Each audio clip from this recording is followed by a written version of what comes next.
Welcome back. We could have up next our last match of the group, depending on if Savage takes the game.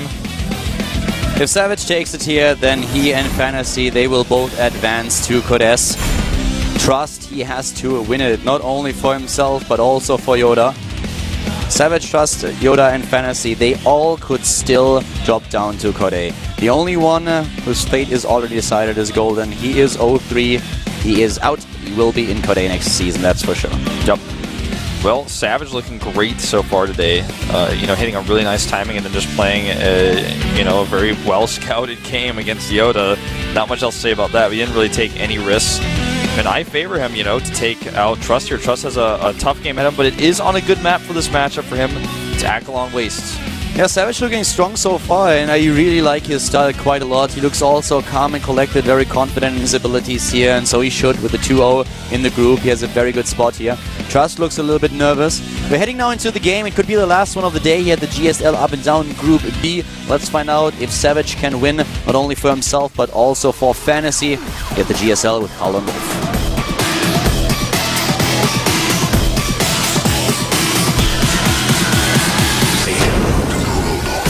Starting to the top left of AUCTION, we have the Protoss player. Yes. CJ enters Trust. Starting for CJ enters. He's 1-1 in the group so far. Lost the game against Fantasy, took the game against Golden though. Starting to the bottom right is his opponent. Very good performance today, didn't drop a single map just yet. Yes. Ace Team Savage. Winning against Golden and against Yoda today. Came in here through that ESF tournament seed, winning the entire thing to get here. And this is a great map for gateway expands. Trust could put a gateway down. He has a lot of probes queued up, so it looks more like he's going to go Nexus first, like we've seen from him already today. And the game that he played against Golden earlier, the only Zerg versus Protoss that we've seen so far today, it was a little bit shaky, especially the micro of Trust was a bit off. His Immortal micro was not as good as it should have been. He never was able to shield them against the roaches that were moving in and had a huge problem keeping them alive. Savage, I'm curious to see what we are gonna see on this game, on this map from him, what kind of style he's going to play. But I would definitely give him the edge here, given how he looked so far today. He performed very well against his opponents.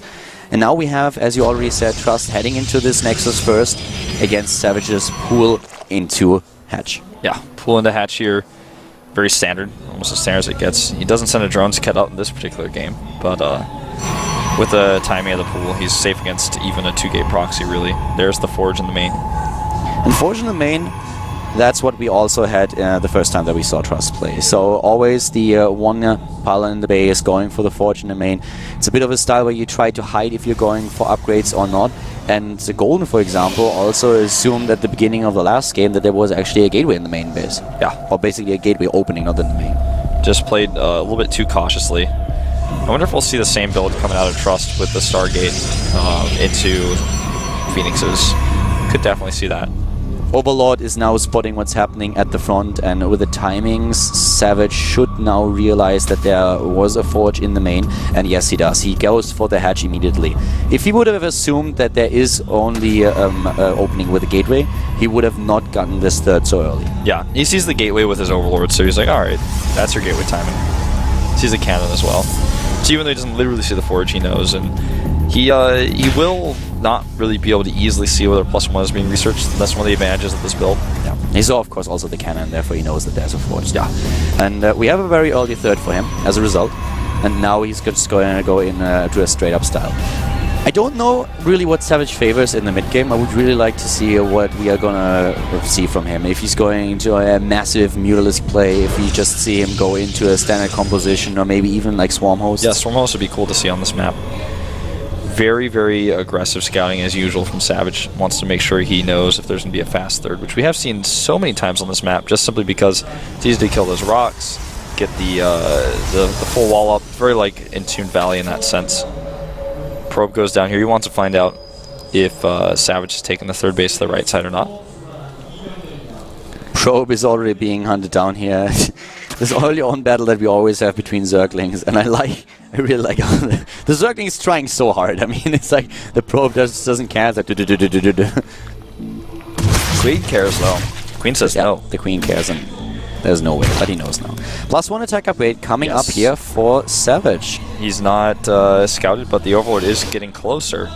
Savage, I just really respect his scouting so much. For Trust. And Trust with the +1 attack upgrade, and Savage now has the Overlord already en route, as you just mentioned, so he should be able to see that. If he flies the Overlord to the left side, he's just getting in position here, but the +1 attack upgrade is of course really important for him to scout here.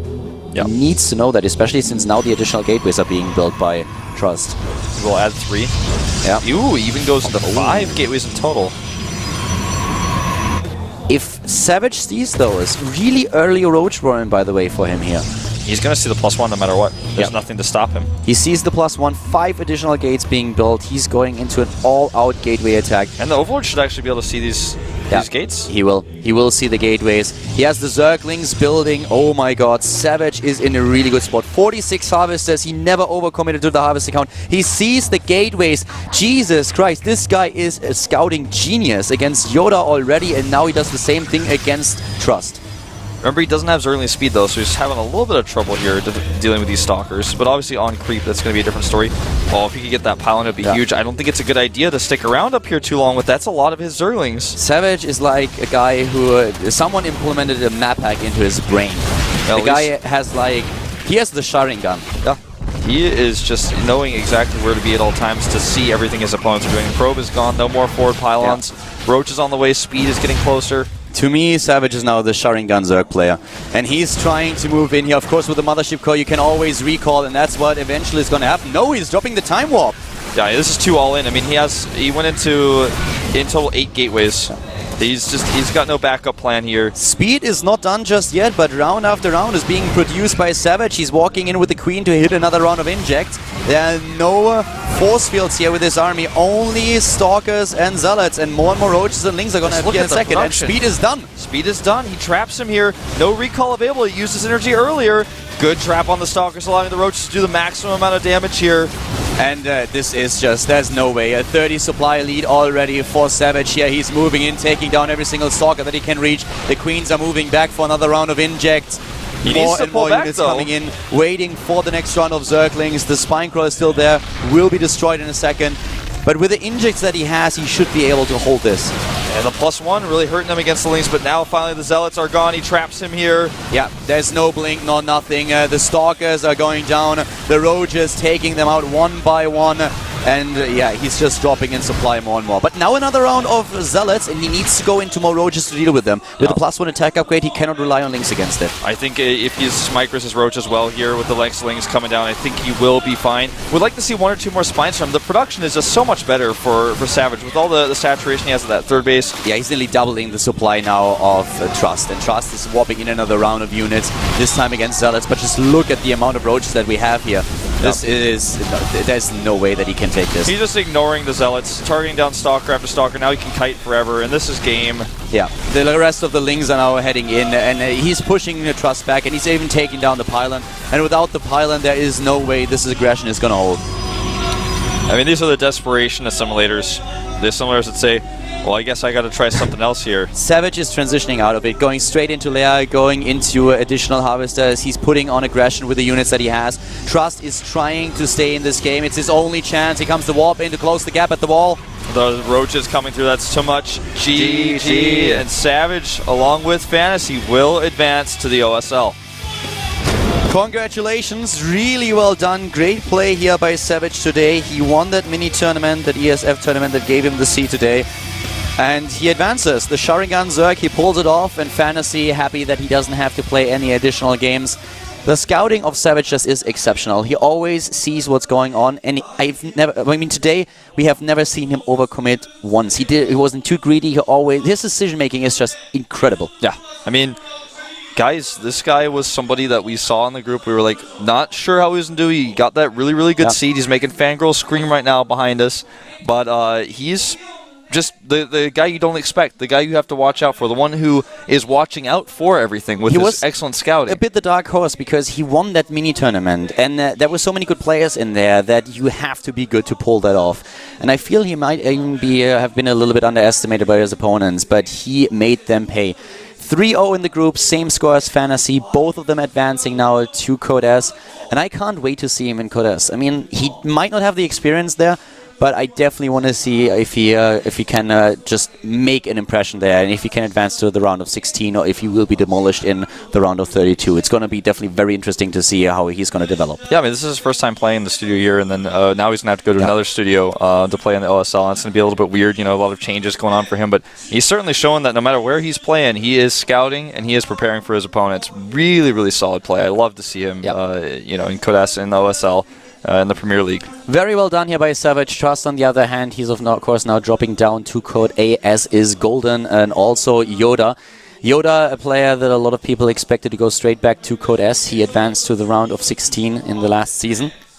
Now he's in Code A, has to fight his way back. Very unfortunate for him, and his games today, not really what we used to see from him, but, well, maybe he can make his way into Code S next season. For now, of course, he's stuck in Code A, and, yeah, interesting games that we had today.